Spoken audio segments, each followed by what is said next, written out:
Originally an episodic game series, Bendy and the Ink Machine is a first-person horror game, developed and published by Kindly Beast under the name of the game's in-universe animation studio, Joey Drew Studios, Inc. After being released in 5 chapter segments, the game got its full release in October 2018, with console releases coming a month later and mobile ports 1 further month later. The story sees the player taking the role of Henry Stein. He is a retired animator who used to work for Joey Drew Studios. He gets an invitation from his old boss Joey to come to the studio to see something, but when he arrives he finds it transformed into a nightmarish place.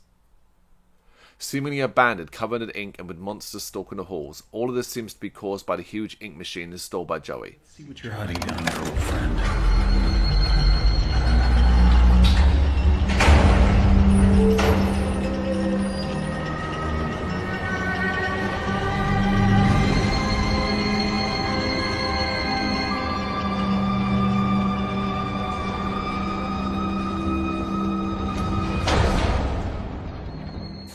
That's not all though, as characters from the cartoons have been brought to life and something truly evil is in control. A demonic figure simply known as Bendy, or the Ink Demon.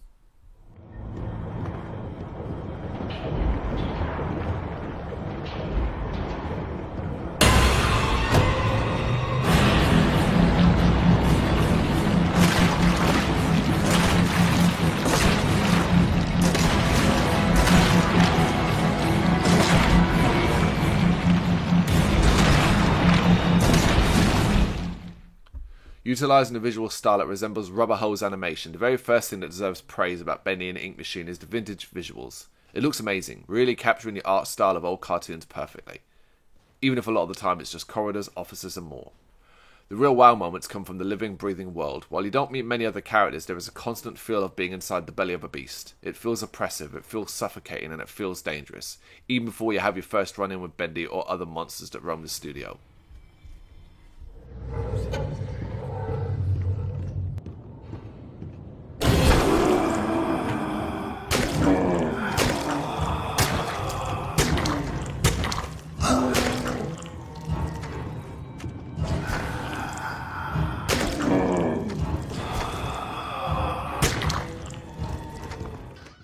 Gameplay comes in a number of forms that include exploring, puzzle solving, combat and stealth. The former two often just result when you need to find certain items, but they are the odd clever ones, like playing musical instruments in a certain order to open a secret door. The latter two are where Bendy and the Ink Machine falls a little short. Combat isn't the game's main focus, and because of that you'll go through big sections of the game without a weapon. When you do have an axe, pipe or plunger, any enemies you do have to fight can be taken down with only a few hits, and there's no real skill involved. It's unsatisfying and has no bearing when it comes to dealing with the major villains of the game.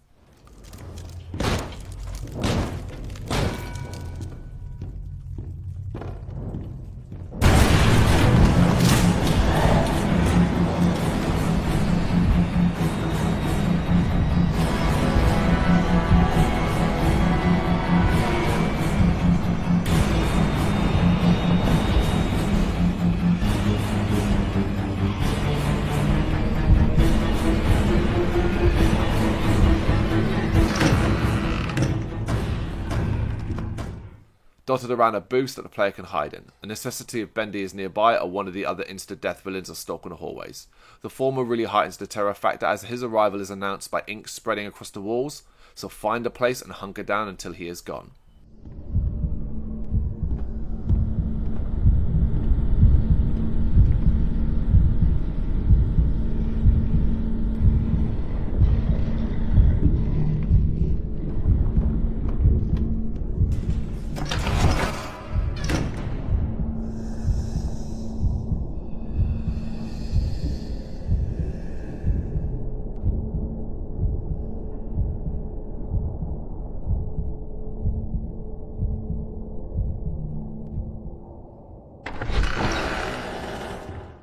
That is all perfectly fine, but at times, the stealth mechanic just doesn't work that well and results in frustration. For example, later in the game you'll have to get past twisted creatures that you would normally take out with a weapon, but you will without one. It's tiresome, and frustration will begin to set in, meaning you make more and more mistakes. Those niggly, irritating moments crop up a few too many times too. And you'll be loving the story, which is really excellent, loving the characters, the tone and horrifying visuals, but a gameplay flaw stop you being completely invested. It also seems to run out of ideas by the time it reaches the final chapter, pitting you in a fight against waves and waves of enemies in a small arena. This section goes on for so long that you'll start to wonder if you're doing something wrong, and maybe you need to hit a switch or something. Then we have the final boss, which is really lackluster too. A lot of setup for a battle that just doesn't impress. However, regardless of its problems, Bendy and Ink Machine is a great game. Thanks to its compelling and downright scary story, it nails many of its scares, in particular the early chapters where we really don't know what is going on.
The ending is satisfying, clearing up many of the mysteries while also leaving room for expansion and more story to be told. It's not a huge game, somewhere between 6 to 10 hours of content, but you'll feel like you got your money's worth.